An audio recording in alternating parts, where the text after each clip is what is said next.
इस मन की ऐसी चाल है कि जरा सा असावधान साधक हुआ कि लक्ष्य से भ्रष्ट कर देता है। फिर यही मन निरुत्साहित कर देता है, विक्षिप्त कर देता है। इसी के कथनानुसार चले तो इसी ने भ्रष्ट कर दिया। भ्रष्ट का तात्पर्य होता है जो हम लक्ष्य पे चढ़ रहे हैं उससे नीचे गिर जाना। हमारा लक्ष्य है प्रभु की प्राप्ति, जितेंद्रियता, लेकिन ये मन कई तरह से हमें भ्रष्ट करता है। यदि हमारा किसी से कभी कैसा भी संबंध है, कभी ये प्रियता से भ्रष्ट करता है, कभी भय से भ्रष्ट करता है। सामने वाला प्रतिकूल न हो जाए, बहुत ये सावधानी की जरूरत है। ये कभी भय करके, कभी प्रियता दिखा करके प्रियालाल से विमुख मार्ग का अनुसरण करता है। फिर ये इतना जलाता है, इसी ने भ्रष्ट किया, इसी ने मार्ग से गिराया, और यही इतना जलाता है कि फिर निरुत्साहित कर देता है, भगवत मार्ग में चलने लायक नहीं रखता है। बहुत कृपा पात्र और सुजान उपासक वही है जो इस दुष्ट की दुष्टता को पहचानता रहे। बाहर कोई शत्रु नहीं है, बाहर कोई हमारा कुछ नहीं बिगाड़ सकता। हमारा बिगाड़ने के लिए पर्याप्त है हमारा मन। ये मन ही दुर्दशा करे, मन ही इतना नीचता किए हुए है कि हम बार बार शास्त्र की बात सुनते हैं, बार बार सतमार्ग पर चलने का उत्साह बनाते हैं, और ये दुष्ट ऐसी चेष्टा कराएगा, ऐसा संकल्प बनाएगा, फिर गिराकर निरुत्साहित कर देगा। जहां रति कर रहा है मन वहीं लगा देता है। निराश नहीं होना, इसकी चाल को पकड़ो। ये दो प्रकार से फंसाता है, प्रियता और भय से। बहुत मनन की हुई बात है। भयभीत तो होना मत, क्योंकि निश्चय कर लो कि मरना है, तो इससे ज्यादा भय क्या दे सकता है। हमारी इज्जत श्यामा श्याम है, इससे भी भयभीत मत हो। अगर गलती हो रही है सुधार करो, गलती हो गई है प्रभु अहम त्वाम सर्व पापेभ्यो मोक्षयिष्यामि मा शुचः। आपको कमजोर होने की जरूरत नहीं है। बहुत ध्यान से सुनना, आपको कमजोर होने की जरूरत नहीं है। प्रमाद स्थिति में हमसे गलती हो गई, हम उस गलती को दोबारा ना करें। और ध्यान दीजिए, वो गलती कराने वाला आपका मन है। जब आप आनंदित होंगे, जब आप उत्साहित होंगे, तब ये फंसाएगा। इसकी चाल है। इसीलिए उदासीन अति रही गोसाई। जो उदासीन रहता है उसकी नजर अपने मन पे रहती है, और जरा सी भी उन्मत्तता आई कि फिर मन जो है वो ऐसी जगह फंसाता है। इसलिए बचो। इस दुष्ट की चाल बहुत विचित्र है, और जहां ये पवित्र हो जाता है तो यही भगवत स्वरूप हो जाता है। इसके लिए निश्चय करना पड़ेगा। प्राण चाहे चले जाएं, अब हम न प्रियतावश न भयवश गलत नहीं करेंगे। इसे पकड़ो। श्रीपाद प्रबोधानंद जी कह रहे हैं, श्री राधिके त्वं यदि न प्रसीदेह सीदे मत्राप्य मुद विजब्धी तदेश वृंदावन गात्मलोकः कृपा कटाक्षेण सदेक्षणीयः। यदि हम किशोरी जी को प्रसन्न नहीं कर पाए तो हम भारी कष्ट सहते हुए यहां शरीर छोड़ देंगे। श्रीपाद कह रहे, देखो भगवत प्राप्ति करनी है तो बात समझना होगा। हम ये अंदर की बात कह रहे हैं, बहुत अंदर की पढ़ी हुई बात कर रहे हैं, यहां के रजिस्टर की पढ़ी हुई बात कर रहे हैं। ये बहुत दुष्ट मन है, बहुत दुष्ट। पूरे जीवन इस पर विश्वास न करें। यहां की पढ़ी बात कह रहे हैं। हृदय की बात को कह रहे हैं, खूब सूक्ष्मता से चिंतन की हुई बात कर रहे हैं। भक्ति के आनंद का जहां उल्लास प्रकट होता है वहीं खसक जाता है, बचा के निकलता है और प्रियता या भय दिखा करके फंसा देता है। मत भयभीत होना, इससे बिगाड़ तुझे जो कुछ बिगाड़ना है। जो कुछ अब हो, अब गलत नहीं करेंगे, भयभीत मत होना। और प्रियता तो है ही नहीं, कौन प्यार करता है? प्रियता तो है ही नहीं। ये केवल प्रियता का भाव दिखाकर हमें परम प्रियाजू से बिलक करना चाहता है। इतने बड़े महापुरुष जो ब्रह्मबोध संपन्न है, बहुत बड़ी स्थिति होती है ब्रह्मबोध, कोई साधारण बात नहीं है। वो जब इस प्रेम रस मार्ग का रसास्वादन वृंदावन रस का हुआ तो वो उनको थोड़ी जरूरत रह गई अब प्रेम की। ये हमारे लिए श्लोक लिखा हुआ है। महापुरुष जन जो अपने अनुभव वर्णन करते हैं वो हमारे लिए वर्णन करते हैं। कह रहे श्री राधिके त्वम यदि न प्रसीदे, यदि मैं आपको प्रसन्न नहीं कर पाया इस जीवन में, तो कह रहे हैं आप बहुत कष्ट सहते हुए पीड़ित चित्त के द्वारा मैं अपना देहावसान कर दूंगा, देह छोड़ दूंगा, पर आपसे विपरीत आचरण नहीं करूंगा। बस यहां रुकना होगा, यहां पकड़ो, यहां बैठा लो हृदय में बात। इतना बहिर्मुख हो चुका है उपासक कि वो पकड़ ही नहीं पाता है अपने अंदर की कमी को। वो अंदर ही अंदर वो खोखला करके, निराश करके बस केवल जीने में लगा देता है। खाया पिया सोया खेला कूदा, समय कट रहा है, बढ़िया है। नहीं भाई, ये बहुत दुष्ट है मन। बार बार इसलिए कह रहे इस पर कभी विश्वास न करो। जब तक शरीर का होश है तब तक सबसे बड़ा दुश्मन हमारा मन है, दूसरा कोई दुश्मन नहीं। इस दुश्मन को देखते रहिए। ये 5 ज्ञानेंद्रियों को साथ लेकर हर समय हमारे पतन का प्लान करता रहता है, पतन का संकल्प बनाता रहता है। ये बहुत नीच उतर गया है। इसे उच्च चढ़ाने के लिए जो नाम, जो मंत्र, जो आश्रय है, उसको इस कोट से लेना होगा कि यदि आप प्रसन्न नहीं हुई लाडली जी, तो भयानक पीड़ा और कष्ट सहते हुए जानबूझकर हम अपना शरीर यहां छोड़ देंगे आपके धाम में, पर आपके विपरीत आचरण नहीं करेंगे। प्रतिकूलस्य वर्जनम। श्री वृंदावन में हमें आपका कृपा कटाक्ष चाहिए, आपका साक्षात्कार चाहिए, आपकी प्रसन्नता चाहिए। नहीं तो अपने जीवन को कष्टमय रखते हुए यहां प्राण त्याग देंगे। भाव समझो, जब इतना दृढ़ निश्चय हो जाएगा तो कोई हमें परास्त कर ही नहीं सकता। ये हमारा मन ही हमको परास्त करता है। एक बार नहीं, लाखों बार इसको देखा है। जहां भक्ति का आनंद उल्लसित हुआ ताए निकल पड़ा, क्योंकि देख रहा है असावधान है, इस समय ये आनंदित है, असावधान है, और वो कहीं प्रियता या भय दिखाकर फंसा देता है। अब वो जो आनंद था वो गुप्त हो जाता है। जो एक उल्लास बड़ा था, फिर वो निराशा, फिर हताश। अच्छा उपासक है तो उसको लगने लगता है क्या करूं, जीवन नष्ट कर दूं, ऐसा लगने लगता है, क्योंकि वो लक्ष्य की तरफ बढ़ना चाहता है और मन उसको फुसला करके ऐसे गिरा देता है कि वो निराश होकर देखता है अब क्या करूं, अब कहां जाऊं। पहली बात, निराश नहीं होना है। जिस समय आपकी भक्ति का आनंद उल्लास से युक्त हो, उस समय आपको उदासीन होने की जरूरत है, प्रसन्न होने की नहीं जरूरत है। ये आंतरिक बात कह रहा हूं, सावधानी की। उस समय बिल्कुल निरीक्षण मन के ऊपर ही होनी चाहिए, पूरी दृष्टि, क्योंकि उसी आनंद उल्लास में भागेगा, निकलेगा विषय सेवन के लिए, क्योंकि आपको गिराना है, उसका काम है गिराना। बाहर कोई गिरा नहीं सकता, अंदर से अपना बड़ा भारी शत्रु मन है, यही गिरा रहा है। उदासीनता जिस साधक के जीवन में नहीं, वो आगे नहीं बढ़ पाता है।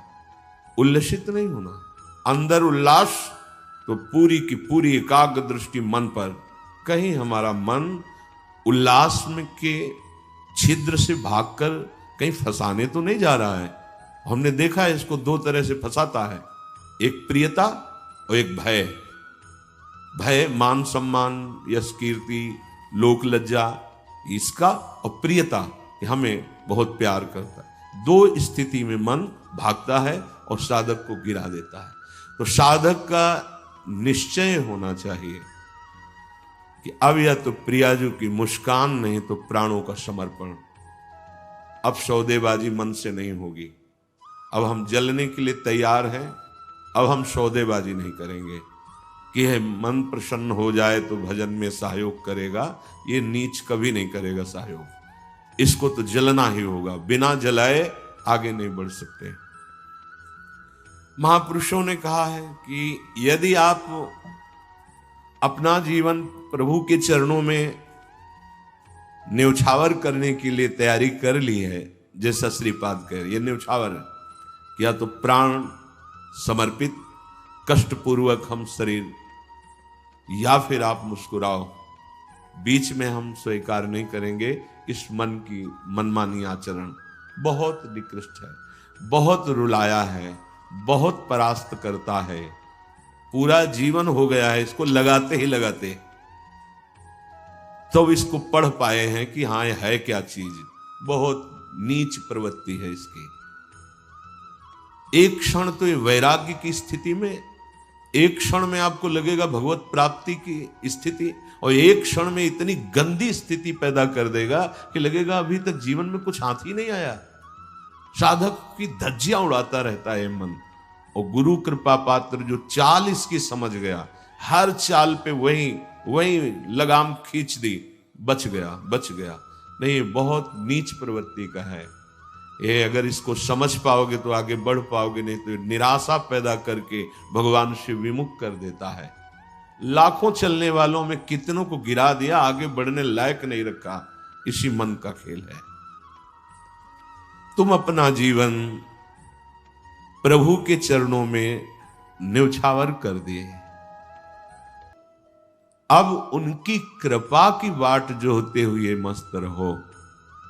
और ये मस्ती मन के निरीक्षण से युक्त बनी रहनी चाहिए। मन को ढील दिया ना जहां कि आज तो बहुत बढ़िया भजन हुआ, आज बहुत आनंद, वहीं निकल के फंसा देगा। यह अनुभव की बात है। आनंद की उमगन में इसके निकलने के चांस होते हैं। वो उसी, जब साधक आनंद उमगन में होता है तब वो निकल कर किसी विषय में उसे बांध देता और उस आनंद को खा गया। जो आनंद उल्लास था, अब वो पश्चाताप की आग जल रही है। अब फिर उसको लगता है इतने दिन मेहनत करने के बाद तो इतना हम चढ़ पाए थे, फिर मुझे गिरा दिया। फिर वो निराश होने लगता है। शोक, विषाद, दुख, क्लेश, कष्ट, संताप, भय, उद्वेग ये प्रदान करता रहता है। इसके सामग्री क्या है मन की? इसके अनुकूल चलोगे तो क्या देगा मन?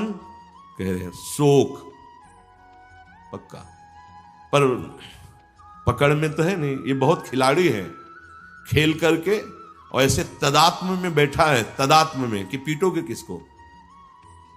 तदात्म, तुम्हें तदात्म कर लिया है। अब उसको दंड कहां से दोगे? दंड तो तब दे जब दृष्टा बने ना। वो तो तदात्म कर लिया है। अब जब कुछ नहीं समझ तो आज से भोजन नहीं करेंगे, पर उसमें कुछ फर्क नहीं पड़ना। वो इतना बलवान, उसको कोई फर्क नहीं पड़ना। तुम 10 दिन के बाद जब भोजन पाओगे तब तुम्हें वहां फिर खड़ा कर देगा जाके, जहां नहीं खड़ा होना चाहिए। ये सबसे बड़ा बंधन मन है। मन ही मोक्ष का कारण है, मन ही बंधन का कारण है। ध्यान दीजिए, जब आपने अपना जीवन प्रभु को समर्पित कर दिया, भगवत प्राप्ति का निश्चय कर लिया, तो अब तुम्हें मन से सावधान रहना है। और किसी से कोई दुश्मन नहीं है।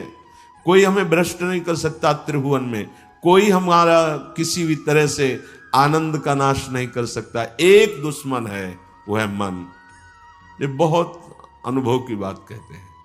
जिसने मन पर सदैव निरीक्षण दृष्टि रखी, वो आगे बढ़ गया। और जो आनंद में, सम्मान में, प्रियता में, वाहवाही में चूक कर दिया, वहीं मन प्रवेश करके माया में आपको नष्ट कर देगा।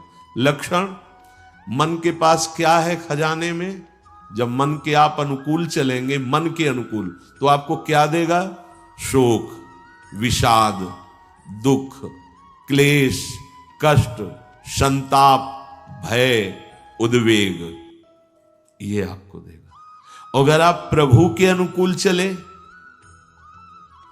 मन जितना आपको आकर्षित करे भोगों के, उसको डांट के उसकी बात ना सुनकर प्रभु के अनुकूल चले, तो इनमें से कोई भी दोष आपके अंदर नहीं रह जाएगा। ना आपके अंदर शोक होगा, ना विषाद होगा, न दुख होगा, न क्लेश, न कष्ट, न संताप, न भय, न उद्वेग, कुछ नहीं रहेगा। निश्चय, ये बात निश्चय समझ लो, सारा का सारा मन का एक खेल है।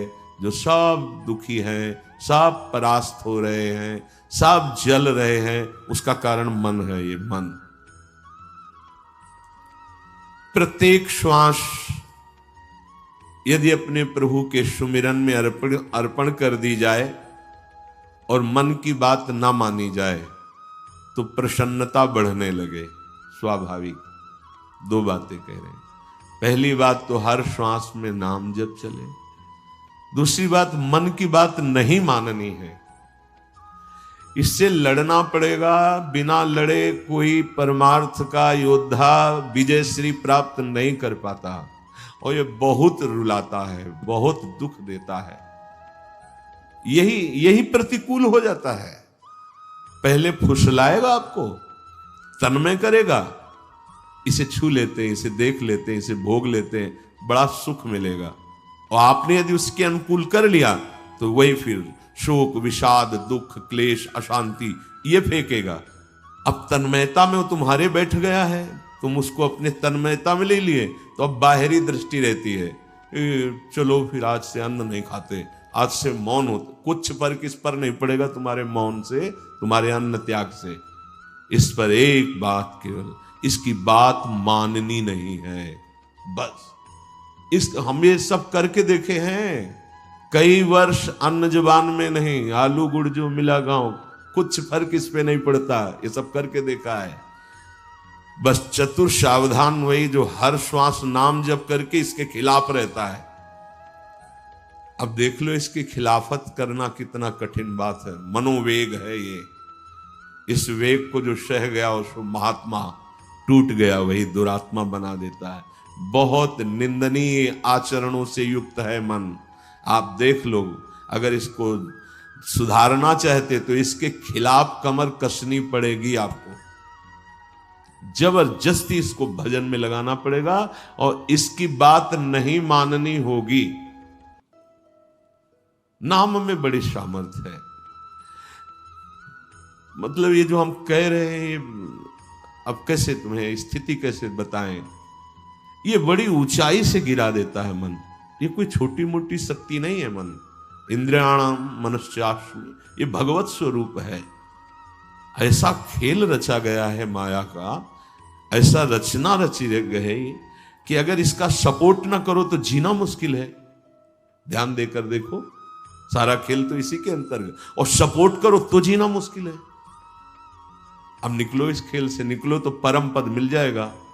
बस जिसने नाम जपा, हरिराम व्यास जी एक पद में कहते हैं, नियंता पतितन को हरि नाम। यही हमारे अंदर कमी हो रही है, इसीलिए हम हार रहे हैं मन से। हम इन सब बाहरी बातों को कोई महत्व नहीं देते। एक है, केवल एक, वही अनेक रूप रखकर तुम्हारे सामने आ रहा है, छुपा छुपी का खेल खेल रहा है। ये अगर मान सम्मान प्रतिष्ठा है, नाटक है माया का, कुछ इससे नहीं होने वाला। कोई इससे आत्म शांति नहीं प्राप्त होती, इससे आत्मानंद की अनुभूति नहीं होती। ये उपलब्धि ना मान ली जाए, हाँ कि बहुत ऐसा, ये सब स्वप्न है, स्वप्न है। वो एक जादूगर विविध रूपों में आके कह रहा है, पहचान, अगर मेरे मार्ग का पथिक है तो पहचान, मैं तेरे सामने हूं। तो पहचानना तो भूल जाते हैं। अरे बहुत बड़ा सूक्ष्म खेल है। जीत गए तो ब्रह्मा भी नमस्कार करेंगे, ये ऐसा खेल है। भगवत नाम में इतनी सामर्थ्य। हरिराम व्यास जी, नियंता पतितन को हरि नाम, उचरत ही मुह कुचरत कलिको, खोज न राखत श्याम नियंता पतितन को हरि नाम। यदि श्वास श्वास, दो बातें भी पीछे बहुत ध्यान से सुनना। मन की बात नहीं माननी, इतनी सामर्थ्य आपको कहां से मिलेगी? बोले श्वास श्वास नाम जप करना होगा, इसी से विजय होगी। मन की बात नहीं माननी, वो हर समय विषय पेश करता रहता है। जैसे आप किसी होटल में बैठे हो तो पर्चा दे देते ना, आप बोलिए इसमें से क्या चाहिए, ऐसे हर समय पेश करता रहता है। पूरे त्रिभुवन में इसी का शासन चलता है, मन का। क्या चाहिए? आपने अगर किसी में भी दस्तखत कर दी और शास्त्र विरुद्ध आचरण है तो गिरा देगा आपको।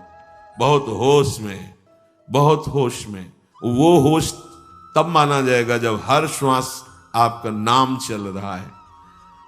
जो ही नाम आपकी जिह्वा में हर श्वास चलेगा तो मुंह कुचरत कलि को, ये जो कलि अभद्र वर्णत सहस, ये कामादिक दोष, इन सबके मुंह को कुचरता है हरि नाम। इसीलिए और साधनों में प्रीति हो जाएगी, नाम जपने में नहीं होगी। और नाम जपने में हो गई तो आप जीत जाएंगे, जीत जाएंगे। हरस्य हरि नाम जपत जय। नाम आनंद प्रदान करते हुए आपको बचाता रहेगा, मन की चाल दिखाता रहेगा, उससे कैसे बचना ये युक्ति बताता रहेगा। खोज न राखत श्याम, फिर श्याम सुंदर की खोज नहीं करनी पड़ेगी। नाम चल रहा है ना, यही अब तुम धोखे में नहीं डाल सकते। किसी सूझ वाली आंख ने पहचान की, कण कण में झांकी भगवान की, मेरा प्रीतम सब रूपों में है। ये नाम आपको अनुभव कराएगा। नाम जप नहीं है तो कुछ नहीं होने वाला। बातें बनाने से माया का पर्दा नहीं हट जाएगा। बहुत विचित्र है, बहुत विचित्र। अच्छे अच्छे त्राहिमाम बोल देते हैं इस मन के आगे। हिमालय को उठा लेना सहज है, लेकिन मन को अधीन करना सहज नहीं है। नाम भगवान में इतनी सामर्थ्य है, वो तुम्हें सामर्थ्य देंगे कि तुम मन को अधीन कर सकते हो। कर तुम अकर तुम अन्यथा कर तुम, सर्व सामर्थ्यशाली भगवान को अधीन करने वाला नाम है नाम। ये ऐसा नाम है, इसे कोई भी चुरा नहीं सकता। चोर मध्य या मित्र ब्रह्म गुरु दारा सुत आराम।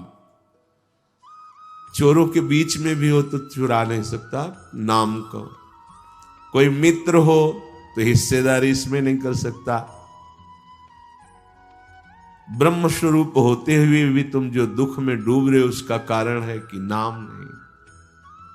गुरुदेव कृपा करके तुम्हें नाम दिए हैं, नाम जप में तुम्हारी प्रीति नहीं, इसलिए दुर्दशा है। मूर्तिमान ब्रह्म मूर्तिमान गुरुदेव कृपा समुद्र है, पर अगर नाम जप नहीं है तो आप सुख का अनुभव नहीं करेंगे।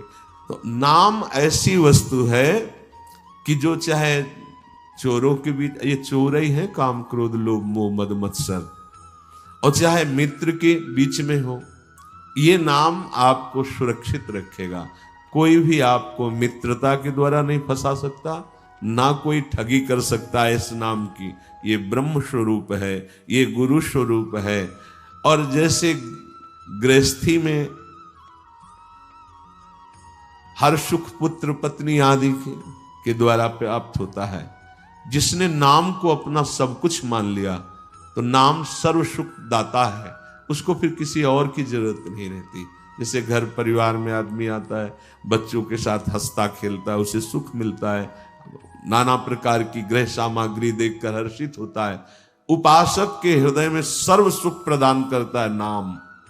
नाम नाम ही उसे पुत्र की तरह दुलार करता है, नाम ही पिता की तरह पालन करता है, नाम ही अद्भुत शांति प्रदान करता है। अघवंतन हरि बोलत ही भगवंत दियो निज धाम। चाहे जितना बड़ा कोई पापी हो, यदि हरि नाम उच्चारण करता है तो भगवान के धाम को प्राप्त होता है।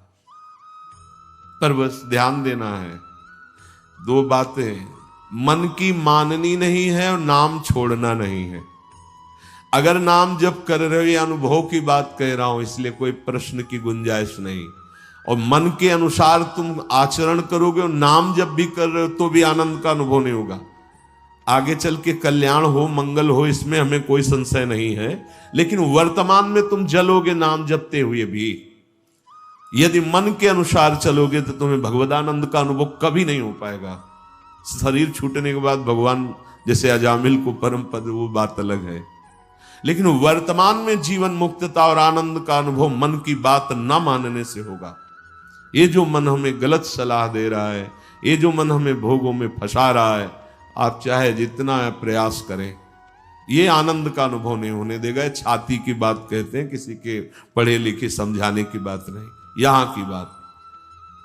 अगर विषय सेवन मन के अनुसार हो रहा है तो साधन होने पर भी भगवदानंद का अनुभव नहीं होगा, नाम जपने पर भी भगवदानंद का अनुभव नहीं होगा। ये रोकना होगा। धर्म विरुद्ध आचरण के लिए मन जो हमें सलाह देता है, नहीं मानना होगा। हरिपद पंकज छत्र छाह बिन मिटे न दुख रवि घाम, नियंता पतितन को हरि नाम। हरि के चरणारविंद का आश्रय, मुख में नाम, मनमानी आचरण पर शासन, फिर ये संसार की धूप उसको लगती नहीं है।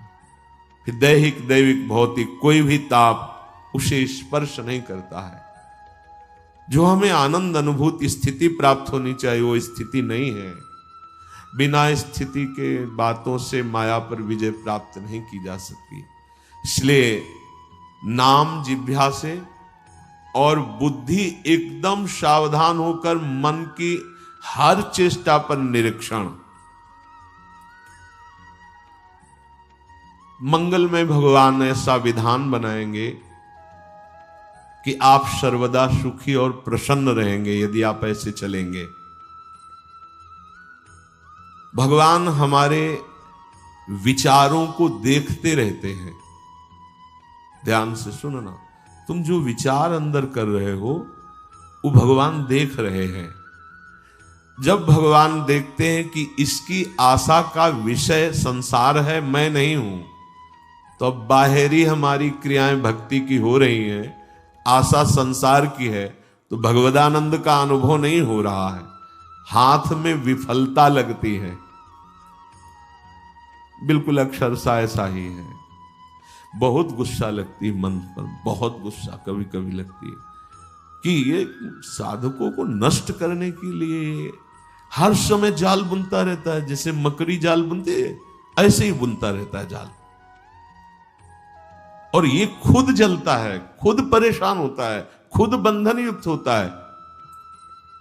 तो यही बड़ा विचित्र खेल इस मन का, बड़ा विचित्र। महीना 2 महीना हो तो लड़ ले, पूरे जीवन लड़ना, तभी परम पद प्राप्त होता है। पूरे जीवन जरा सी चूक होती फंसा देता है, निराश कर देता है, उदास कर देता है। भगवान तुम्हारे अंदर के विचार को देखते हैं। तुम्हारे विचार में यदि आंतरिक संसार के सुखों की आशा है तो वो आपके अंदर हैं, अनुभव में नहीं आएंगे। देख लो, जो लोग कहते हैं ना कि इतने वर्ष हो गए हमें नाम जप करते, उसका भाव समझो। अंदर के विचार भगवान तुम्हारे देखते रहते हैं। तुम्हारी आशा यदि संसार के भोग हैं तो सामने नहीं आएंगे, यही हृदय में बैठे हैं। उत्तम भाव प्राप्त करने के लिए तुम्हें अपने मन से संसार के विचार हटाने होंगे। ये जो भगवत चर्चा है, भगवान की लीला कथा है, इसमें इतनी सामर्थ्य है कि आपके विचारों का परिवर्तन हो जाए।